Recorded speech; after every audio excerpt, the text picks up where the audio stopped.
Hello there. Welcome to another edition of our podcast, Things of the Spirit. In this new series of the subject, Ears to Hear, we have been studying the subject of hearing the voice of God, which we believe is very paramount in the relationship of the believer in their walk with the Lord. We know that working with the Lord is very dynamic. God is versatile, and the Christian needs to be very close with the Lord in their fellowship together so that they can hear the voice of God continually, so that they can be guided. In our earlier lessons, we read from the scripture where we studied about God relating with his first covenant people, the nation of Israel, as they were directed by the prophet Moses. And we read some scriptures also where he did mention and reminded them about their first encounter with the Lord, the mountain, after they came out of Egypt, and they heard his voice, and they were never in doubt that the God whom they have come to enter into covenant with is a God speaking deity. That is very important to us. And we also mentioned that Moses, being an established prophet of the living God, penned down by the inspiration of the Holy Spirit God's encounter with his people, beginning even from the creation narrative, which is very important for us to establish. So we see God perpetually wants to speak to his people. And then we went further to say that from the teachings of Moses, he classified the true living God as the one who is worthy to be worshipped. And he also compared with foreign gods, which he calls them idols. And he even went further in Deuteronomy chapter 32, where in verse 15 downward, he mentioned that those idols who are foreign gods are actually receiving their inspiration from demons. And it came out from the mouth of Moses, which is very important for us to pay attention. Because we are Bible-believing Christians, we believe the writings of the prophets and the entire writings of the Bible, which is the living word of God. So also we went further to learn from the prophet Elijah in that particular encounter he had with false prophets of Baal. In all, there were 850 prophets, and he, being the prophet of the living God, he came into contest, and he gave them the opportunity to call upon their gods when they set up an altar, and that the God who is able to answer or respond will be established among the people to be the true and the living God. And in that wonderful episode, the prophets of Baal called upon their God and there was no answer. And it took them not less than 10 hours of that particular day of the contest, and there had never been any response from their God. But the servant of God came forward and prayed, and according to biblical record, God sent down fire from heaven and consumed the sacrifice upon the altar to establish that he is the living God. And the people who were the onlookers at that particular day, screamed and said, truly, this is the living God. So we have tried to establish this important point, that so long as God is the living God, he has ability to speak, and he does speak to his people. It's quite sad to think that one could have a God and never relate or interact with him until the day of judgment. So, but God is not, the God of the Bible is not that kind of God. Because between the time that you're on earth and the time you appear before him, he desires to give you direction, he desires to speak to you and give you inspiration. reveal things to you so that your relationship with Him is dynamic. You see, the importance of speaking is very vital to communication between two people. The strength of communication is the strength of a relationship is the communication that exists between two people or more. So God wants a vibrant relationship with people. That is why He constantly speaks to them, and they also speaking to Him through various means. So today, by the special grace of God, we will continue along that line and consider this important topic. This topic says, who is speaking? We'll try to establish that God speaks, but today we want to look at this aspect of hearing God's voice. We want to find out who is speaking. Because we need to get to the very source of where a voice is coming from. You know, in the natural, when a person hears a sound, you know, from experience, they are able to recognize, you know, or discern or distinguish that this sound belongs to a particular object that is making a sound. Either the voice or the sound that is coming from an animal or a thing that made a sound, we are able to distinguish it because we are now familiar with such kinds of voices. So, but for us to be sure that the voice that we are hearing is actually coming out from God, that is our main topic for us to consider today. So we shall be reading Hebrews chapter 1 verse 1. There is an important version of the scripture that we'll be reading from the Living Bible version. Hebrews chapter 1 verse 1 to 2. It says, long ago, God spoke in many different ways to our fathers through the prophets, in visions, in dreams, and even face to face, telling them little by little about His plans. So you see in this particular place, the writer of the book of Hebrews reminding the New Testament saints that in the time past, when God began His work with His people, you know, He actually spoke through the prophets, through the Old Testament prophets, in visions, in dreams, and even face to face. He spoke to some people and then telling them little by little about His plans. So you see, that is one other important reason why God speaks, because God always has a plan upon the face of the earth, plans that involves His kingdom, you know, and all of the things that He's planning to do upon the face of the earth. He needs to communicate those plans to His chosen vessels, because that is important. And in verse 2, He said, but now in these last days, He has spoken to us through His Son, to whom He has given everything. But now in these days, He has spoken to us through His Son. In the former days, the old covenant dispensation, He spoke to His people by the ministry of the prophets. The prophets were His primary mouthpiece. But in this dispensation, in the time of Christ, you see, He has spoken to us through His Son. You see, whom He has given everything, and through Him He made the world and everything there is. So, even in this verse of scripture, He attributed the creation of the earth through the Son, who is Jesus Christ. Now, this is very important for us.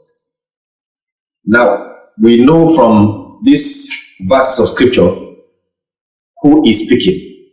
Christ is the one speaking, the voice of God.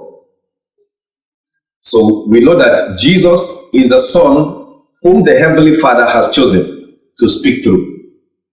In the olden days, He spoke through various prophets, and he, as a diligent Bible student, you will notice that God used various kinds of prophets in the Old Testament to speak for him. Now, all of these prophets prophesied about the coming of the Messiah, who is the Son of God. And they spoke about him in all of their prophecies. When you read the Old Testament scripture, you will see every prophet spoke about the coming of this most important person into the earth, who is Christ the Messiah. Now, during the ministry of the Lord Jesus Christ, on a particular day, he took 3 of his disciples and they went up the mountain, to fellowship and to pray. And while they prayed, in Luke chapter 9, it has this account that while they prayed, suddenly the whole environment was covered with a cloud. And they saw a vision of the prophet Moses and the prophet Elijah, who were very outstanding key prophets of the Old Testament covenant. And these 2 prophets spoke with Christ. And the disciples of Jesus Christ, 3 of them, Peter, James, and John, actually saw these 2 prophets who had lived in the Old Testament covenant dispensation. And while that was happening, the Bible account says that there came a voice from heaven. And this is what it says. Then the voice of God thundered from within the cloud. This is my son, my beloved one. Listen carefully to all he has to say. So that voice was the voice of God that came upon that mountain, which we call Mountain of Transfiguration. It came very clearly, and Christ and his 3 disciples had that voice very distinctly. And this is what Christ said. This is what the voice said, referring to the person of Christ, that this is my beloved son, in whom I am well pleased. Then he went further to say, hear ye him, according to King James Version. But in the Passion Translation, it says, listen carefully to all he has to say. Now, this is God making reference to Christ, that Christ is his son, and he is saying something that is coming from the Lord. He is the one that you should pay attention to. Now, very interesting. I want us to get a reference from the Old Testament prophet, where he prophesied about the ministry of Christ. In Malachi chapter 3, beginning from verse 1 to 3, I shall read from the Living Translation Bible. He said, listen. This is the prophet Malachi talking. He happens to be the last prophet in the order of the prophets in the Old Testament. He said, listen, I will send my messenger before me to prepare the way. And then the one you are looking for will come suddenly to his temple. The messenger of God's promises. The King James Version says, the messenger of the covenant. Talking about this person who is coming into his temple, which the Jewish people are waiting for his arrival, referring to the Messiah of Israel. And then it says, the messenger of God's promises, to bring you great joy. He is surely coming, says the Lord Almighty. In verse 2, he says, but who can live when he appears? Who can endure his coming? For he is like a blazing fire, refining precious metal. And he can bleach the dirtiest of garments. Then lastly, verse 3 says, like a refiner of silver, he will sit and closely watch as the dross is borne away. He will purify the Levites, the ministers of God, refining them like gold or silver, so that they will do their work for God with pure hearts. Now he's giving us, Malachi the prophet, giving us a prophetic word of 2 prophets in these particular verses we just read. Now we know from the New Testament writings in the book of Matthew, there came a prophet by the name John the Baptist. You see, John the Baptist, from the time of John the Baptist and Malachi, is 400 years in between them. That period, often referred to as the intertestamental period, lasted for as long as 400 years, by which time the people of God did not hear, the voice of their maker until the coming of John the Baptist, who came by prophetic, pronouncement and began to preach. He came as a forerunner of Christ Jesus. And so when John the Baptist began his ministry, started preaching about repentance and the kingdom of God, along the line, he told them in Matthew chapter 3, verse 11 and 12, he said, I indeed baptize you with water unto repentance, but he that cometh after me is mightier than I, whose shoes I am not worthy to bear. He shall baptize you with the Holy Ghost and with fire. In verse 12 it says, whose fan is in his hand, and he will truly purge his floor and gather his wheat into the garner, but he will burn up the chaff with unquenchable fire. So you see, Matthew chapter 3, verse 11 to 12 is a fulfillment of Malachi chapter 3. Malachi the prophet prophesied about the coming of two prophets, John, who was coming as a forerunner, and Christ, who is the Messiah. So there and then, because John the Baptist was a man sent by God, according to the record of John chapter 1, came out and spoke about Christ. You see, so and John the Baptist is the one actually who proclaimed the appearance of Christ. So this is very important for us to know. And since we now agree from these two scriptures, Malachi and Matthew, that Christ is the Messiah who is being prophesied, that when he comes, he shall be the messenger of the covenant of God. So Christ is the messenger of the covenant of God. That is why in the Luke account, God spoke concerning Christ and said, this is my beloved son in whom I am well pleased. Now this is very important for us, because for us to establish the concept of speaking, God speaking to man, we must be able to establish this fact. Who is the person transmitting the voice of God? And from these scriptures we just read, we have found out that Christ in this New Testament dispensation is the voice of God, because he is the messenger of the covenant of God, the promises of God. So what actually makes a person to be a Christian is hinged upon this important fact, that God came in the form of man, took the nature of man, physical nature of man, which is body, and blood, and offered himself as a sacrifice for sin.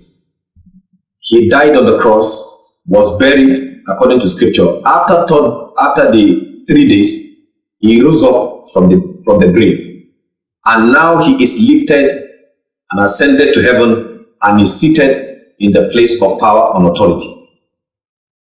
Christianity is founded upon this important truth. And if a person believes this fact and he confesses with his mouth, the Bible says in Romans chapter 10, verse 8 to 13, that you shall be saved because you believe this important truth of the Bible. This is what makes a person to be a Christian. So, because one is a believer, is a Christian, he can trust in what the Bible says. He can believe that God is the one speaking. Just as we believe the writings of the prophets in the Old Testament covenant, in the New Testament covenant also, we know whose voice that we can depend on, we can trust in. And whatever comes out from the mouth of this particular person is actually the voice of God that we're hearing. when a person is saved, he is saved in the name of the Lord Jesus Christ. And Christ is the one that God spoke from heaven and said, "This is my beloved Son, in whom I am well pleased. Hear ye him." So whenever I hear the voice of Christ, I am hearing directly the voice of Jesus Christ. Again, I want to make reference to the writing of scripture that is credited to Moses, the prophet. In the book of Acts, chapter 3, this is the account of Luke, who was in the team of the Apostle Paul. Hear what he says in Acts chapter 3. In verse 20, he said, that God will send you Jesus, the Messiah, the chosen one for you. Verse 21, he said, for he must remain in heaven because he has ascended to heaven. He is the one who is in heaven now. For he must remain in heaven until the restoration of all things has taken place. You see, after the resurrection of Christ and ascension to heaven, from that particular time, God is reconciling the world back to himself. God is reconciling people back to himself. God is reconciling sinners back to himself. And every other thing that came as a result of the fall of man, God is bringing everything back to restoration. And he said Christ will not return until that full restoration, program of God has taken place. That is what is actually keeping Christ from coming back the second time. He said until that takes place, Christ will not come. He said fulfilling everything that God said long ago through his holy prophets. What did he say? In verse 22, for has not Moses told us? So now he is quoting the prophet Moses. He said, for has not Moses told us? What did he tell them?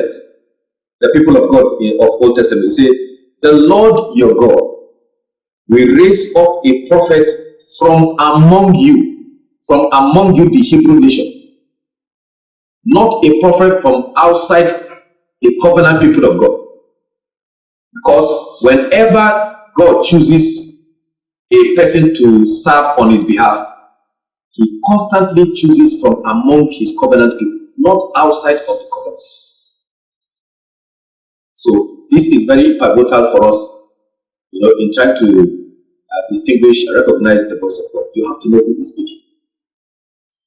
He said, for has not Moses told us, the Lord your God will raise up a prophet from among you, the Jewish people, who is like me, referring to Moses. Moses referring to himself, because all of them recognized that Moses was a genuine prophet of God.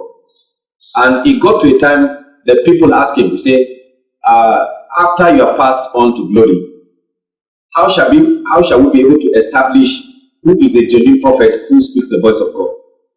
And then in Deuteronomy chapter 18, you also see in Deuteronomy chapter 13, where Moses established it, the way how the children of God can be able to establish the prophetic voice that God is using at that generation. And then he told them and said, God shall raise a prophet like me from among you. What shall he do? He said, listen to him and follow everything he tells you. The one that God will raise up from among you, my covenant people, he said, that is the one that you should listen to. Verse 23, he said, every person who disobeys that prophet, you see, that prophet. He didn't say a prophet, he said that prophet. So among the prophets, he is that particular prophet he's talking about. Anyone who disobeys that prophet will be cut off and completely destroyed. So the quality of the life of a covenant person is hinged upon their obedience to that voice of the particular prophet Moses is referring to. And we know that he is the person of Christ who is the Messiah. So this is very important for us to know. Now Christ came and started preaching and preach the mind of God. His ministry accompanied with signs, wonders, and miracles. And all over the nation, it was established that Christ is that prophet that they had been waiting for. And his ministry was approved with signs, wonders, and miracles. So, because Christ is now the voice they are expecting, before his departure, he told his disciples an important thing. In John chapter 16, we'll read from verse 12 from the Passion Translation. He said, there is so much more I would like to say to you. He's talking to his disciples. He said, there is so much I want to speak to you.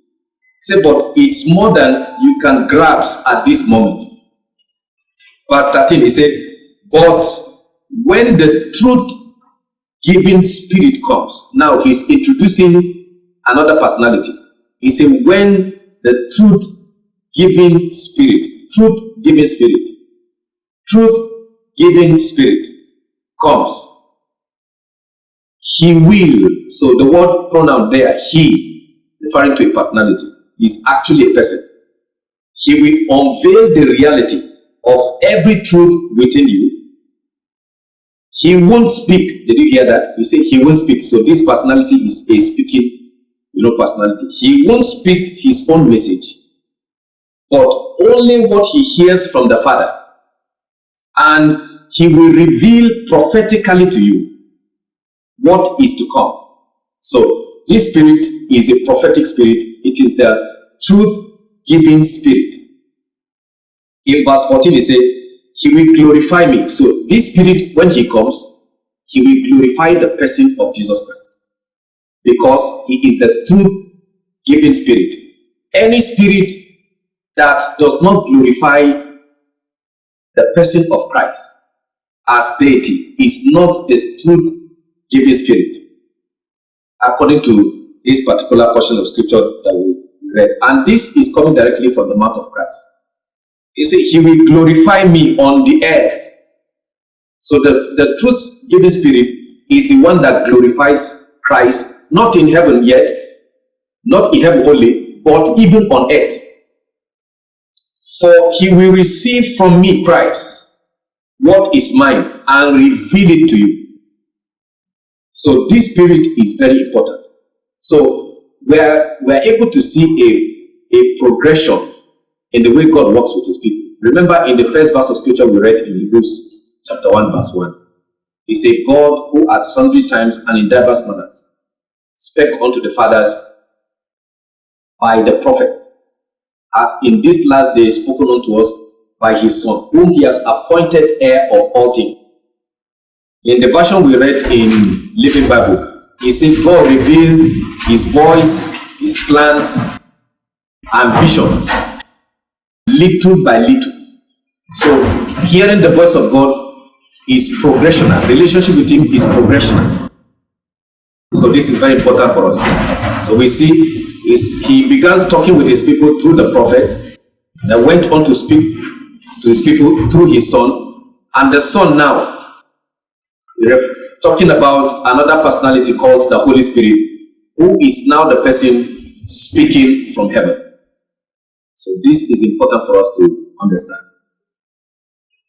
In our next lesson, we shall begin to look more closely who is this person that now glorifies Christ. Who is this truth-giving spirit? Who is this particular person? Because he is the one who is the transmitter of the voice of Jesus Christ, the transmitter of the voice of the Heavenly Father. And this is the person who speaks to us, and then we are able to hear and decode God is speaking to his children. Thank you so much for your time. I will see you again. God bless you.